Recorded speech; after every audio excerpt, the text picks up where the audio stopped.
왜냐하면은 기도의 응답자는 오늘 또 죽은 분이 아니라 살아서 역사하시는 하나님이기 때문에 우리의 기도는 반드시 응답받습니다. 그리고 또 기도에 응답받는 이유는 우리가 기도하면 하나님은 전능하신 분이니까, 기도하는 대상자인 하나님이 전능하시고 불가능이 없기 때문에 아무리 기도를 응답해 해주고 싶어도 능력이 없으면 기도 응답 못 해줍니다. 그러나 하나님은 전능하신 분입니다. 여러분, 조각을 가지고 만들어 오래전에 죽은 부처를 만들어 가지고 아무리 천일 기도하고 정성된 불공을 드린다 해도 응답은 전혀 없습니다. 왜 그렇습니까? 죽은 자가 무엇을 할 수가 없기 때문입니다. 그리고 세 번째, 기도 응답되는 가장 결정적인 이유는 우리에게 기도를 응답해 주시는 우리 주님이 분명히 약속을 했기 때문입니다. 뭐라고 약속했습니까? 구하라, 주시겠다. 찾아라, 만나겠다. 문을 두드리라, 그러면 만나주겠다 했습니다. 열어주겠다고 했습니다. 약속을 해줬기 때문에 우리가 기도하면 반드시 응답받을 수 있습니다. 할렐루야, 아멘. 근데 이 사실을 모르는 사람은 아마 교인들은 없을 거예요. 우리가 기도하면 응답받는 거. 그런데 막상 기도 안 해요. 정말 긴급한 마음으로 분초를 다룰 만큼 절박한 문제로 인식을 잘 안 해요. 기도가. 이 문제예요. 그래서 실제적으로 기도를 하는 사람은 많지 않습니다. 이게 오늘 문제입니다. 여러분, 저번 주일날 제가 성령의 꿈과 비전에 대해서 이야기했어요. 우리가 성령의 꿈과 비전을 가지고 나아가야 모든 게 이루어진다고 그랬어요. 그런데 여러분, 꿈과 비전을 아무리 가지고 열심히 노력해도 그걸 성취하는 데는 기도밖에 없습니다. 기도할 때에 그 꿈과 비전이 성취되는 거예요. 그렇기 때문에 기도가 너무 중요한 것입니다. 우리가 가끔 살아보면 이런 경우 있잖아요. 이렇게 되면은 아주 쉽게 될 긴데 될 듯 안 될 듯 그러잖아요. 그런 경우에는 뭐가 필요해요? 기도가 필요한 거예요. 기도가 안 되니까 될 듯 안 될 듯 안 되기도 하고 되기도 하고. 근데 기도를 하면은 그 꿈과 그 고민 문제가 단번에 해결될 수가 있습니다. 믿습니까? 아멘. 이거를 인식하는 사람은 기도하지 말라 해도 기도하게 돼요.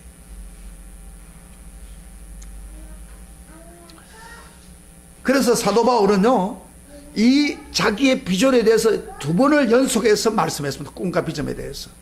그래서 서번화까지 복음을 전하고 로마로 가서 저 땅끝까지 복음을 전하는 비전을 이야기했습니다. 그러면서 바울은 이 꿈을 이루기 위해서는 반드시 뭐가 필요해요? 기도가 필요하기 때문에 오늘 바로 이어서 우리에게 기도를 부탁하고 있는 거예요. 우리 30절 한번 봅시다. 30절. 그 비전에 대한 이야기를 하다가 30절에 적시로 이렇게 이야기합니다. 다 같이 시작. 형제들아, 내가 우리 주 예수 그리스도의 성령의 사랑으로 말미암아 너희를 권하노니 너희 기도에 나와 힘을 같이 하여 나를 위하여 하나님께 빌어 그랬죠.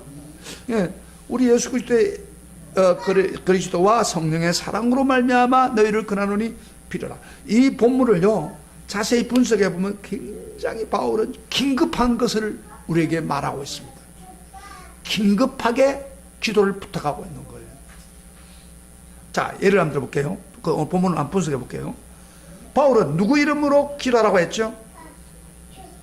예수 그리스도와 성령의 사랑으로 말미암아 기도해라. 예수 그리스도의 이름을 가지고 기도하라는 거예요. 여러분요, 우리 예수님이 약속했죠? 너희가 내 이름으로 무엇인지 구하면 뭐요? 내가 시행하리라. 그래서 예수님의 이름으로 기도하면은 모든 기도가 이루어집니다. 그래서 바울은 예수 그리스도의 이름으로 기도해라, 그런 이야기를 하고요. 그 다음에 또 성령의 사랑으로 말미암아 기도하라 말은 무슨 말이에요? 왜 성령의 사랑으로 말미암아 기도하라고 했습니까? 성령은 우리가 연약해서 기도하지 못할 때 로마서 8장에 보면 말할 수 없는 탄식으로 우리를 위해서 기도해주고 기도하게 하고 기도로 인도해서 결국 응답을 받게 합니다. 그래서 성령의 사랑으로 기도해라. 너무 다급한 기도이기 때문에 바울이 지금 이야기를 하고 있는 거예요. 예수 그리스도의 이름으로 기도하면 다 이루어준다고 했고 성령으로 인도를 받으면 너희들이 응답한다고 했어요. 그렇게 기도해라, 그런 이야기. 얼마나 간절하기 때문에 이렇게 말하는지 몰라요. 그리고 오늘 본문에 보면은 내가 권하노니 그랬어요. 형제들, 내가 우리 예수 그리스도 사랑으로 말미암아 너희를 권하노니 그랬잖아요. 이 권한다는 말은 우리 한국말로 볼 때는 어때요? 아, 설득하라, 그런 뜻이에요. 설득. 그래서 건면하라, 그래서 일반적인 용어입니다. 그런데요, 오늘 이 권한노래를 들어보세요. 권한다는 말이 원어 성경에 보면은 아주 간절하게 구하는 걸 말합니다.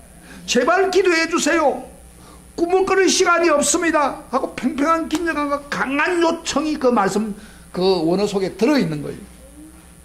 그러니까 우리가 오늘 이거 한글만 봤을 때는 이게 간절히 못 느껴져요. 그런데 제발 좀, 오늘 본적 그러게요. 형제들아, 내가 우리 주 예수 그리스도의 사랑의 사랑으로 말미암아 너희를 간절히 구한다, 그런 이야기. 그런 거예요. 그 다음에 거기 보면은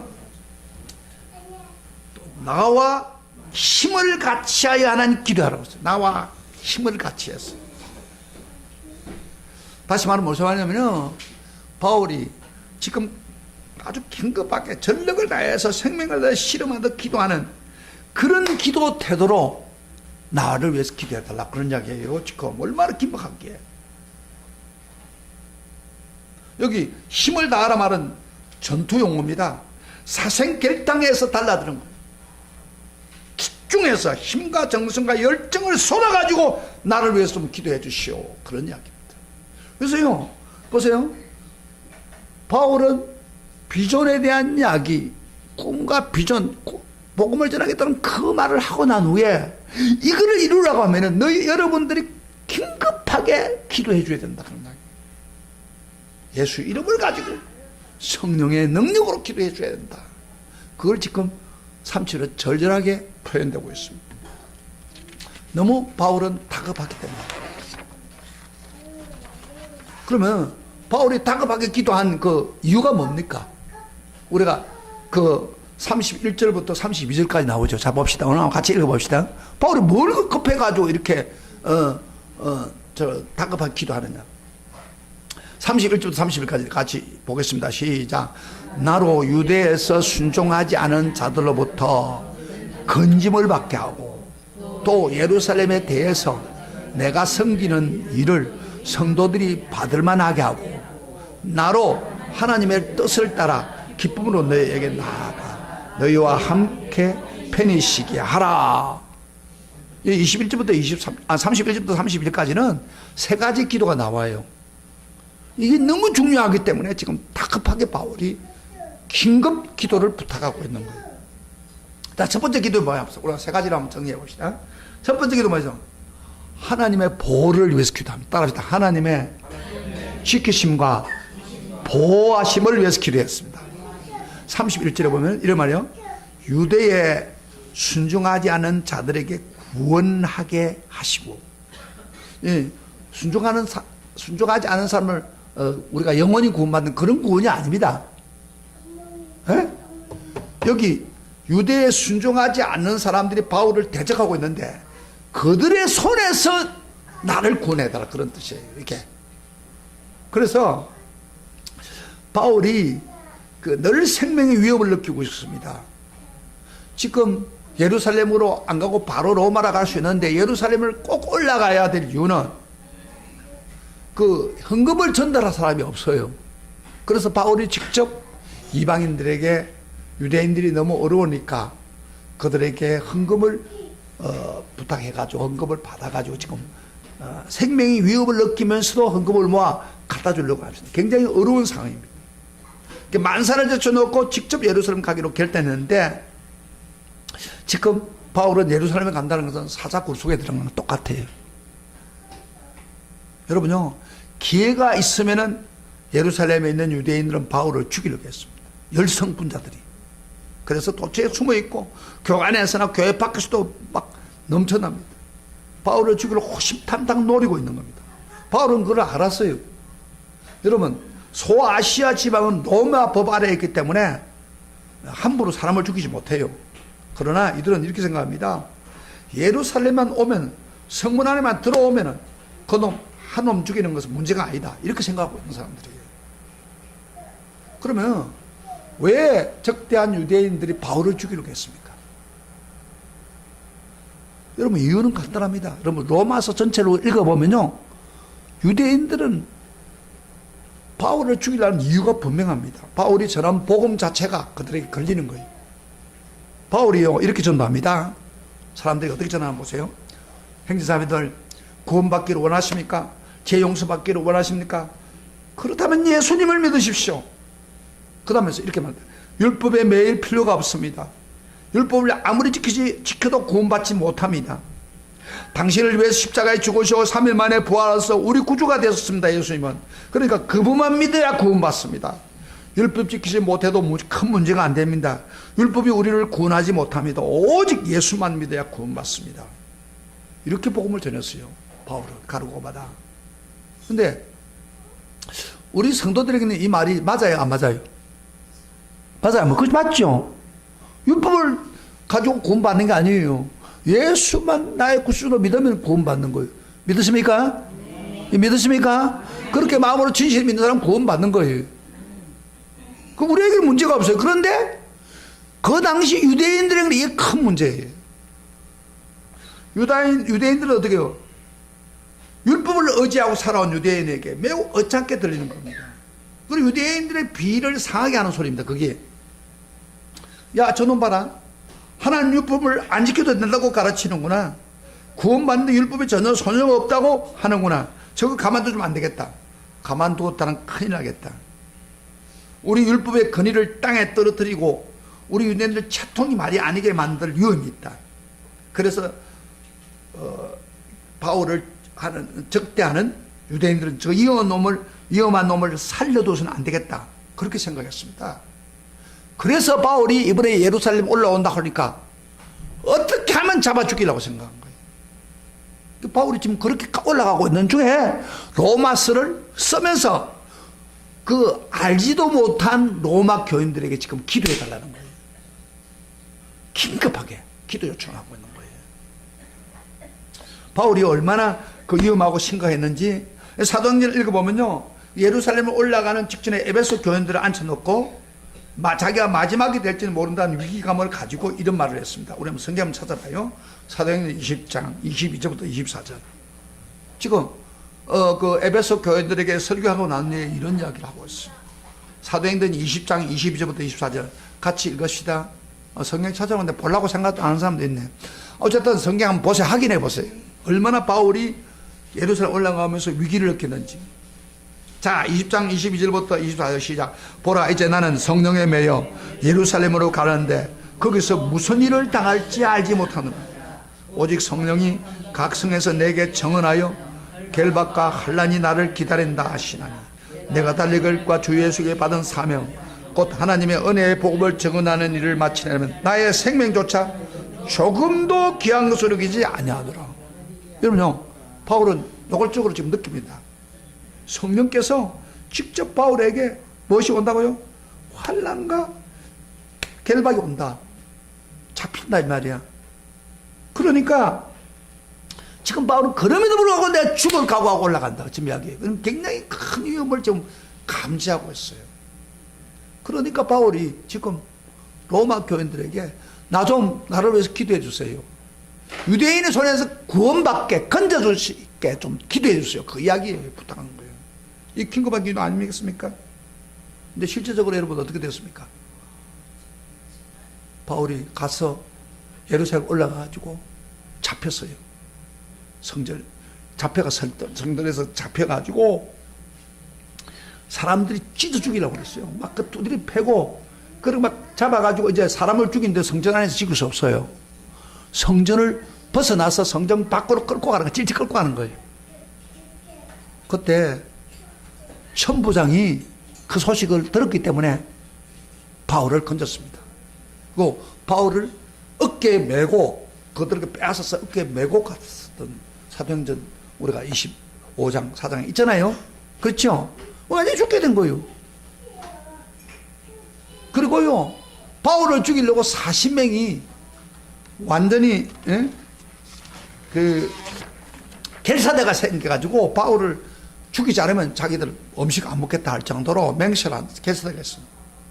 이 끔찍한 일 아닙니까?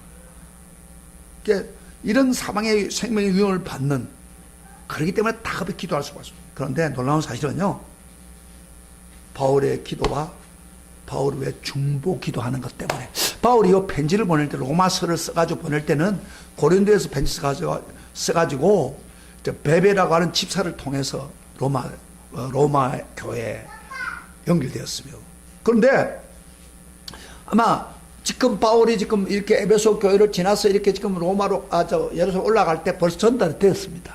그래서 그들이 바울을 위해서 간절하게 긴급하게 기도를 해준 거예요.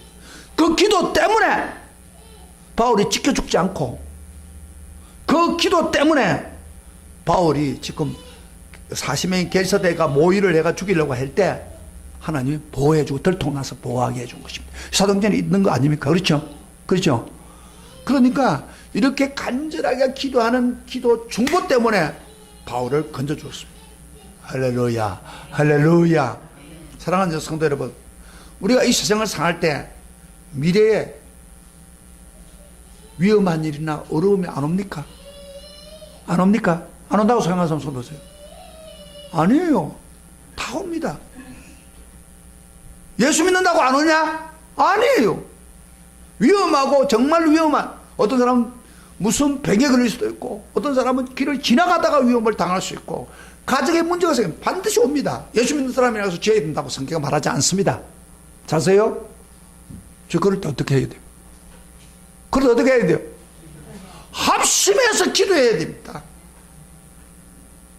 그럴 때 하나님이 기적적으로 그 문제를 해결하고요.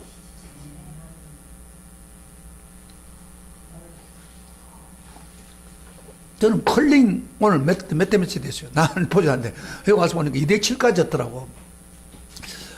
솔직하게 내가 목사지만은 우리나라 이기고 싶었어. 주님 도와주세요. 그런 기도를 냈어요. 어쨌든 우리가 어려움을 당하면 뭐요? 다 도움을 구하잖아요. 합심해서 기도한다는 걸 굉장히 중요한 거예요. 그래서 여러분이 기도하는 훈련이 되어 있는 사람은 보세요. 위기가 딱 오면은 어떻게 합니까? 기도부터 먼저 하는 거예요. 할렐루야. 그리고 자기 힘으로 안 되니까 다른 사람하고 기도를 부탁해요. 그래서 기도하면은 이상하게 안 될 것이고만 돼버린 거예요. 뒤집어지는 걸 많이 볼 수 있어요. 할렐루야. 바울처럼 우리 서로 중보 기도하는 사람 되기를 축복합니다. 긴급하게. 기도는요, 이론이 아닙니다. 실제입니다, 실제. 예? 기도는, 기도해야지. 그 기도 안 해요. 기도하는 자리에 와서 기도하는 거예요. 그걸 보십니다, 하나님은. 근데, 참 이상해서 요새 교인들이 기도하는 자리에 안 가는 거예요. 오늘 교인들이. 거기에 막 시험이 오는 거예요. 막 막아요. 거기에 그만 빠져가지고 다리 잡혀가지고 못 간다 이 말이에요. 여기서부터 문제가 생기는 거예요. 그걸 과감하게 극복해야 됩니다. 그러면 우리 하나님이 놀라운 구원과 지키심을 보호해 줍니다. 여러분이 어떤 일이 있더라도, 앞으로 미래에 어떤 어려움이 있어도 하나님 앞에 매달리면 기도하세요. 그러면 하나님이 역사합니다. 지켜주십니다. 보호해 주십니다. 할렐루야. 아멘. 그래서 바울이 부탁한 거예요. 그 다음에 두 번째 바울의 기도 봅시다. 31절 후반절을 봅시다. 그 다음에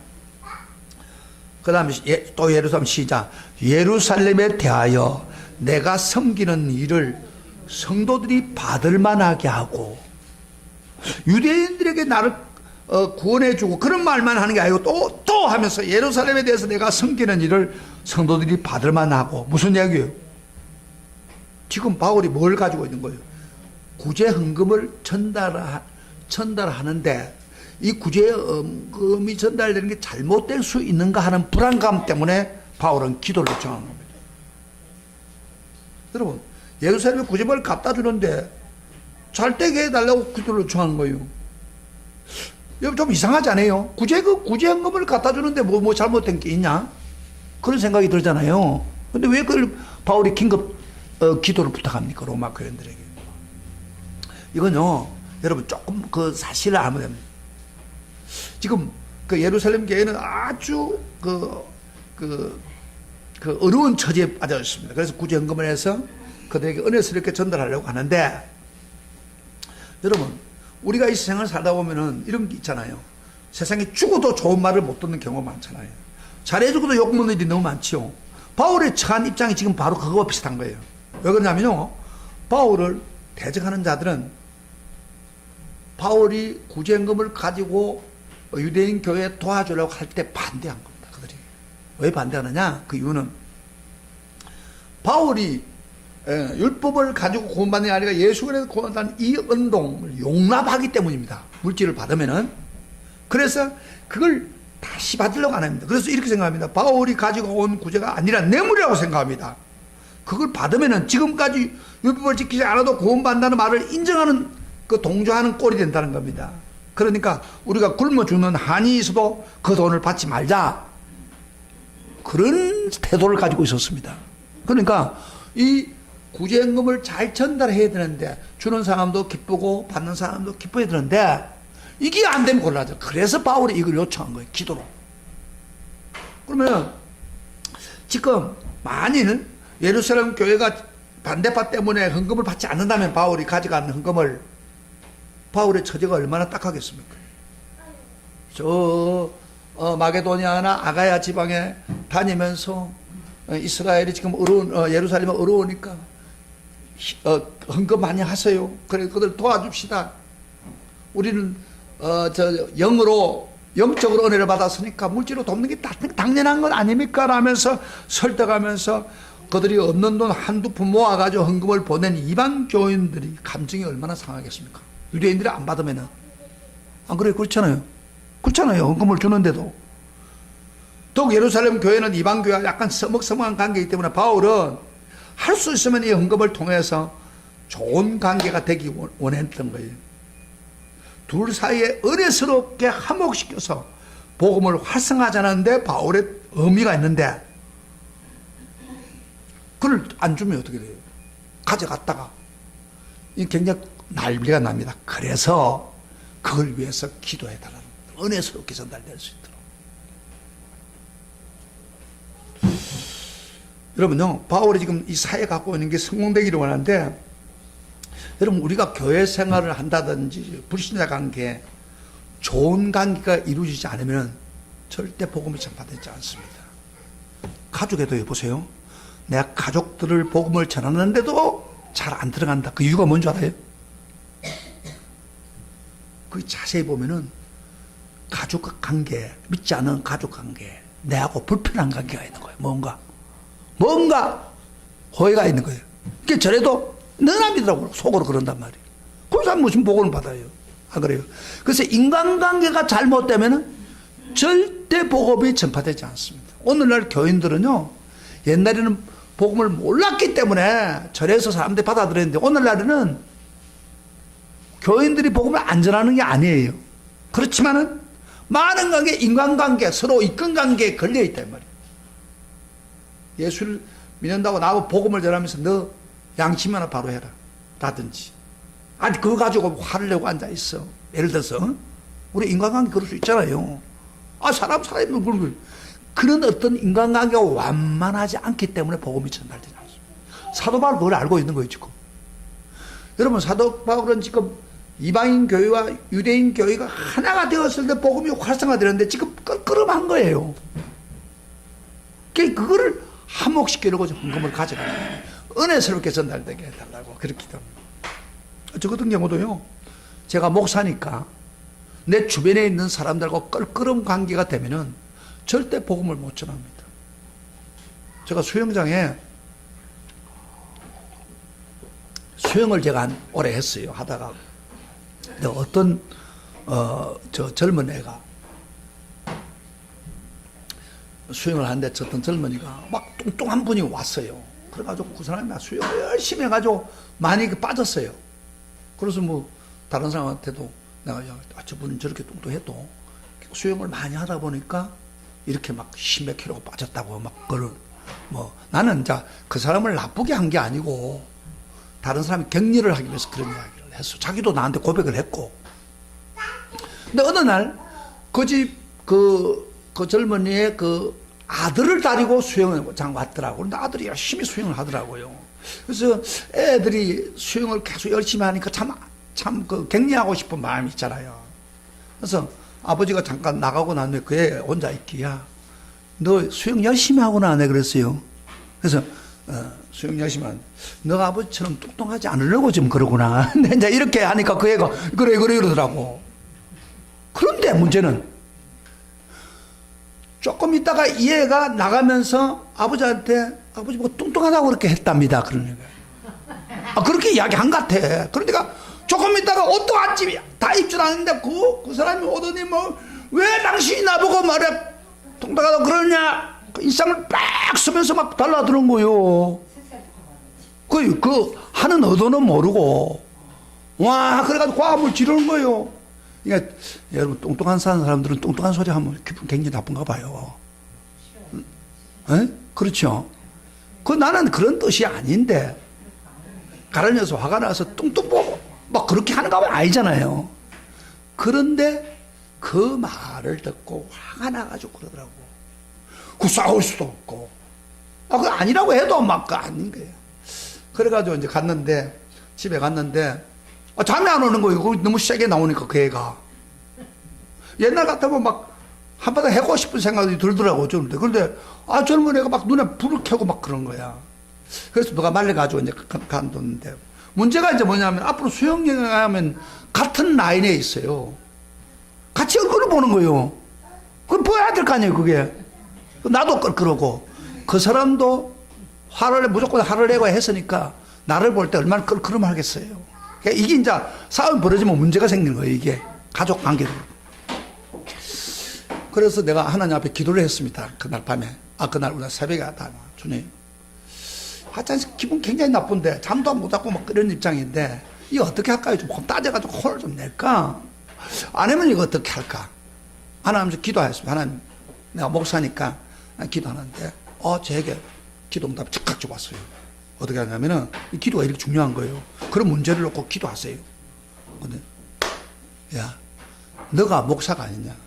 너를 통해서 복음을 전할 수 있는 좋은 기회 있는데, 그 사람 따져봤자 아무 소용없다. 너가 또 어쨌든 그런 말이 그 사람 귀에 들어갔으니까, 내가 사랑으로 해라. 사랑으로 포용해라. 그러면서 나보고, 감독, 내가 빨리 하해를 해라. 그 사람이 너를 보기가 굉장히 불편할 거다. 내가 풀어줘야 된다. 그 사랑으로 해라. 그러니까 이런 게 되게 막 기도할 때 일어나는 거예요, 그게. 그래서, 주님 하겠습니다. 그럼 바로 가서 내가 그랬어요.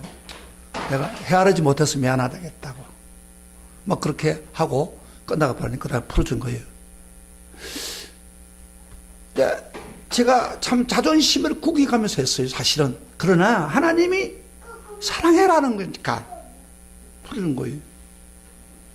우리가요, 전도를 해도 안 되는 이유가 그런 것이 있습니다. 성도가 사랑을 못했기 때문에 그런 일이 생길 수 있어요. 그래서 전도 아무리 해도 소용없는 거예요, 지금. 그래서 제가 그걸 풀었는데, 바울도 그런 이야기 하잖아요. 바울이 유명한 말 했죠. 그 고린도후서에 그런 말 했잖아요. 내가 내 몸을 고린도후서 9장 27절, 내가 내 몸을 쳐 복종케 하면 내가 남에게 전파한 후에 자신이 도리어 버림을 당할까 두려워합니다. 내 몸을 쳐 복종시키는 말이 무슨 이야기냐면은, 그 용어에 보면 권투 선수가 상대방 향해서 케어 펀치를 때리는 것 똑같은 용어예요. 한 방 때리면 그거를 나한테 때리라는 거예요. 그러니까 내가 인간관계에서 잘못되고 하나님 뜻에 안 맞고 하는 그런 것, 내 잘못 허물 때문에 상대방에게 버림을 받을까 두려우니까 나를 그렇게 때리라 그 말이에요. 나를 쳐서 복종시키라 그래야 해요. 내 자아를, 내 자존심을. 그래서 그렇게 하지 않으면 나중에 사람들에게 버림받는다, 그런 이야기예요. 그래서 오늘 교인들이 이거를 경험해야 된다. 그래야 교회가 새롭게 되고 그 사람들을 안을 수가 있는 거예요. 세상적인 방법으로 막 따지면은, 그래서 교인들, 불신자들 그러잖아요. 예수 믿어 말은 잘한다 그래. 말 잘 따지긴 한다 이 말이야. 근데 사랑을 못 주는 거예요. 그 부분을 해결을 풀지 않는다. 따져가지고 풀리지 않습니다 이게. 그래서 쳐서 복종시키는 거예요. 우리가 바울이 지금 그 일을 지금 하고 있는 거예요 지금. 그러니까 그들에게 헌금이 잘 전달되어서 그들과 화해가 되고 하나가 되어서 복음이 더 왕성하기를 원한다. 그러니까 나를 위해서 기도해달라, 그렇게 이야기해요. 그래서 우리는 이 말씀 꼭 기억해야 됩니다. 내가 인간관계에서 뭐 잘못했는데, 오늘 말씀 들으면서 내가 주변에 복음을 전하지만은 안 되는 이유가 내게 있지 않는가 한번 되돌아볼 필요가 있어요. 그래야 그 사람을 변화시킬 수가 있습니다.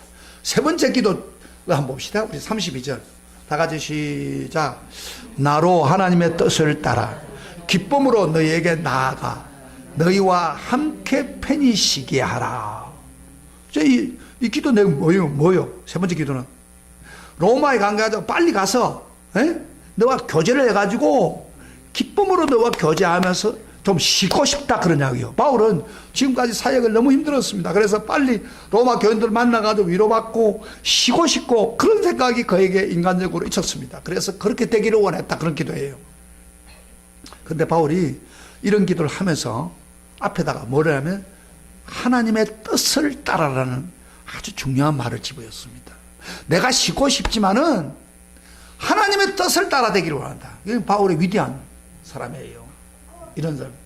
그러니까 무슨 일이든지 내가 쉬고 싶다고 해서 쉬는 게 아니라 하나님 뜻 가운데 되기를 원한다.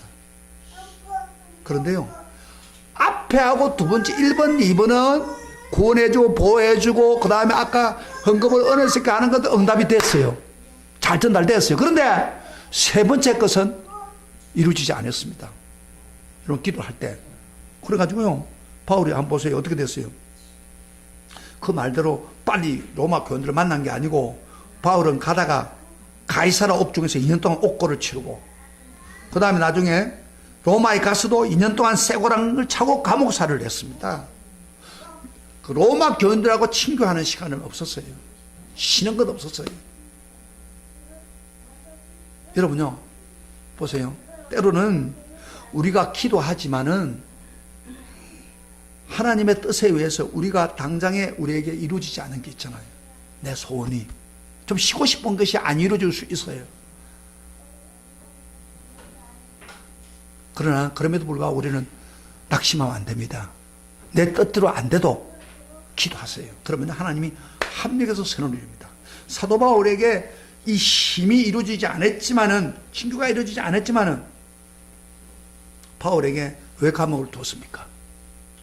왜 로마서에서 2년 동안을 옥고를 치르면서 그 주변에 있는 그 감옥에 있는 그 감옥을 지키고 있는 사람들 전도했어요. 예수 믿게 했어요. 그들을. 그렇죠. 가이사랴에서는 2년 동안은 왕들에게 복음을 전하는 계기가 되었고, 그리고요, 옥중에 있었기 때문에 우리가 지금 쓰는 중에서 옥중 서신 뭐예요? 에베소서, 빌립보, 콜로새서, 이런 성경을 우리가 귀중한 성경을 볼 수 있고, 그 다음에 목회 서신도 그때 나왔어요. 그런 것을 쓰는 어떤 하나님의 역사가 일어난 거예요. 그러니까 합력해서 선을 이룬다 이 말이에요. 내가 기도하는데 당장 안 된다 그러면 실망하지 말고 더 기도하면 그걸 통해서 하나님의 뜻을 이루면서 합력해서 선을 이룬다. 우리 예수님 기도 그거 아닙니까? 겟세마네 동산 뭐라고 기도했어요? 할 수만 있다면 이 잔을 내게서 옮기소서. 십자가 안 지겠다는 거예요. 너무 힘드니까. 그러나 내 뜻대로 마오시고 아버지 뜻대로 하기를 원합니다. 이 기도가. 그래서 예수님이 십자가 지었습니다. 그게 우리 기도예요. 그래서 여러분이 기도를 하다가 기도가 당장에 뭐가 이루어지지 않는다고 해서 하나님 나 기도 안 듣고 나 버렸다 그렇게 생각하면 안 돼요. 이 바울처럼 하나님 뜻 가운데 되기를 원합니다. 할렐루야. 우리 따라합시다. 다 같이. 내 모든 일이 하나님의 뜻 가운데 이루어지기를 원합니다. 이 기도해야 돼요. 그렇게 원하십니까? 그러면 여러분이 소원이 지금 이루어지지 않을 수도 있어요. 예? 유권사님, 나 몸 강강해가지고 막 교회 나올 때 용수처럼 막 달려올 수 있게 건강을 주십시오. 그렇게 기도하는데 하나님 안 할 수도 있어요. 그러면 그것도 하나님 기도 안 할 겁니까? 하나님의 합력에서 선을 드립니다. 우리를. 그래서 겸손하게 만들고 몸에 병이 왜 있습니까? 겸손하게 만들라고 그러는 어떤 큰 뜻이 있다 이 말이에요. 우리 교회도 마찬가지예요. 목회하면 교인들 꽉꽉 보내줘가지고 막 교회가 막 그러면 되지. 왜 이럽니까? 이럴 때도 있죠. 저도. 그런데 다 합력해서 선을 이루는 하나님의 뜻이 있다는 거예요. 할렐루야. 그래서 세 번째 기도는 내 소원대로 안 돼도 하나님의 뜻에 순종했다. 그런 이야기입니다. 자, 오늘 이렇게 바울의 기도의 특징을 한마디로 표현한다면 뭐예요? 한마디로 표현한다면 바울은 기도를 부탁했잖아요. 그 로마 교인들에게. 그래서 바울이 이게 한마디로 기도를 교훈을 가르치면 합력해서 선을 이룬 중보기도에 대해서 이야기하고 있습니다. 중보기도. 로마 교인들에게 기도 부탁을 하는 거예요, 바울이. 예수님이 마태복음 18장 19절에 이런 말씀했습니다. 진실로 너에게 이르노니 너희 중에 두 사람이 땅에서 합심하여 무엇인지 구하면 하늘에 계신 네 아버지께서 그들을 위해서 이루게 하시리라. 두의 사람이 내 이름 모인 곳에 나도 그들 중에 계시니라. 그랬어요. 얼마나 멋있는가. 혼자 기도하는 것보다도 두의 사람과도 마음을 같이 해서 기도하라는 거예요. 여기 기도의 능력이 더 나타나는 기도입니다. 바울은 혼자 기도할 수 있어요. 그러나 이 긴급한 일은 기도의 중보기도가 필요한 거예요. 그런데 합심해서 기도해야 될 순간에 하지 않은 것은 일종의 교만입니다. 때로는 남을 위해서 기도해야 될 때 해야 됩니다. 여러분, 그러면 합심해서 기도하면 어떤 축복을 받습니까? 여러분, 한 사람이 기도하는 것보다도 두 사람이 기도하면 하늘에 더 올라갑니다. 두 사람보다도 10사람이 기도하면 하늘에 더 높이 올라갈 수 있습니다. 그래서 바울은요, 기도하면서 능력을 받은 사람이지만 항상 그 서신서에 보면 나를 위해서 기도해라. 나를 위해서 기도해라. 중보기도의 필요성을 이야기했습니다. 여러분, 우리가 중보기도를 하면요, 성경에는 요한계시록 보면은 우리가 중보기도하는 순간에 천사가 향을 담아가지고 우리 기도를 담아가지고 하늘로 올라가서 하늘 보좌에 쏟고 그 다음에 하늘의 불을 가지고 땅에 쏟아버렸는데 번개와 내성이 난다고 내성 소리가 들린다 그러네. 뭐 무슨 말이냐면 중보기도를 하면 기적이 일어난다 그런 이야기. 우리는 때로는 착각할 때가 있죠. 어떤 착각을 하냐면 내 개인의 급한 일은 우리가 어떻게 하더라도 기도를 하죠. 그러나 남을 위해 기도는 어때요? 남이 어려움을 당할 때 기도는 해야겠는데 그러면서 뭐요? 잘 안 해요. 근데요, 진짜 중보기도를 우리가 바로 알면요, 이 중보기도를 남을 위해서 기도해 주는 순간에 내가 능력을 받습니다. 할렐루야. 아멘. 남을 위해서 기도하면요, 그 영혼에 대한 사랑이 넘치고, 남을 위해서 기도하면요, 그 기도한 것만큼 하나님이 내게 축복으로 주신다는 사실입니다. 누가복음 6장 38절에 이런 말씀을 씁니다. 예수님이 이야기를 하다가 주라 그리하면 너에게 줄 것이요 곧 구이되어 누르고 흔들어 넘치도록 하여 너에게 안겨주리라. 너희가 헤아리는 그 헤아림으로 너희도 헤아림을 도를 받을 것이라. 이거 주라고 했어요. 뭘 주라는 거예요?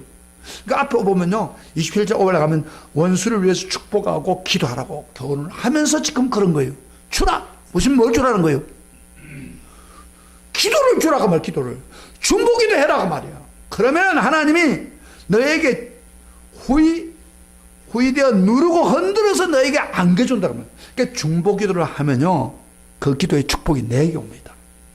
근데 많은 분들이 중보기도는 안 하고 내 급한 것만 기도하기 쉬워요. 그러니까 더 많은 걸 못 받아요. 그러니까 남이 어려울 때는 큰 마음으로 기도할 때 기도해줘야 돼. 그러면요 그것이 내게 오는 거예요. 할렐루야. 복을 빌으라 그러면 복이 내게 온다고 하잖아요. 기도도 마찬가지. 여러분, 너에게 후이되어 누러서 흔들어 넘치도록 우리에게 오기를 원하십니까? 주는 거예요. 기도를 주는 거예요. 기도 주는 것이 중보기도입니다. 그래서 바울이 지금 그 요청하고 있는.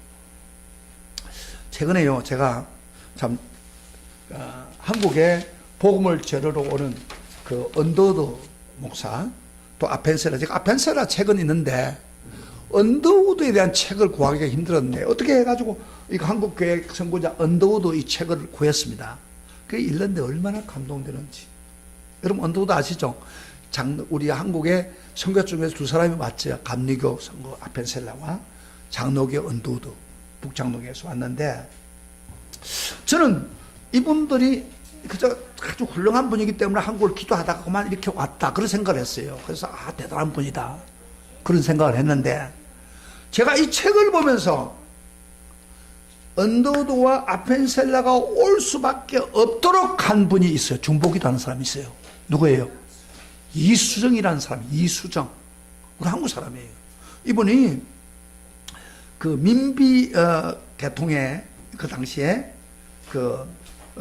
계통에 있다가 나중에 민비가 막 쿠데타를 내서 어려울 때 자기가 도와줬어요. 그래서 상금을 주려고 하니까 이 사람은 지위를 받고 상금을 받는 게 아니고 이순이가 일본을 좀 보내달라. 그래서 일본을 보내줬답니다. 비서로 행태해가지고 일본을 갔는데 이분이 일본에 갔다가 그 일본의 유명한 그 복음 저런 쩌다란 사람에게 가서 그분이 농경에 관한 것도 하고 그렇게 배우러 가운데 그분을 만나는 가운데 이분이 한문 성경을 줬어요. 이분한테 이순이한테 한문 성경을 줬는데 한문 성경을 읽으면서 감동을 받은 거예요, 사람이. 여러분, 우리 마태복음 보면 족보가 나오잖아요. 족보. 여러분, 옛날에는 양반들 족보 없으면 양반이 아닙니다. 근데 딱 거기 맞아 떨어지는 거예요, 이 사람한테. 이게 진짜. 그래가지고 이 성경을 읽는 가운데 막 감동을 받아서 은혜를 받고, 그 다음에 소개를 해줘가지고 목사한테 예수님을 받아들이고 예수를 믿게 된 거예요. 그래서 교회를 다니게 됐어요, 이순이가. 그런데 이분이 교회 일본의 그 당시 선교사를 많이 쭉 다녀보니까 일본이 복음을 받아들여 가지고 나라가 아주 발전하고 있는 거예요. 그걸 느낀 거예요. 그래서 그가 한국의 그 상황을 알고 있으니까 한국은 복음이 없는 거야. 막 기독교를 안 받아들인 거예요. 막 세국 정치를 하고 있는데. 그래서 이순이가 한국이 변화되려면 복음이 들어가야 된다. 선교사들이 와야 된다. 이런 생각이 막 마음속에 울려나오는 거예요. 어느 날 성경을 보는데 거기 우리 잘 아다시피 바울이 기도하는 가운데 뭐가요? 마게도니아 사람이 손을 쳐다는 그 말씀이 탁 들어오는 거예요.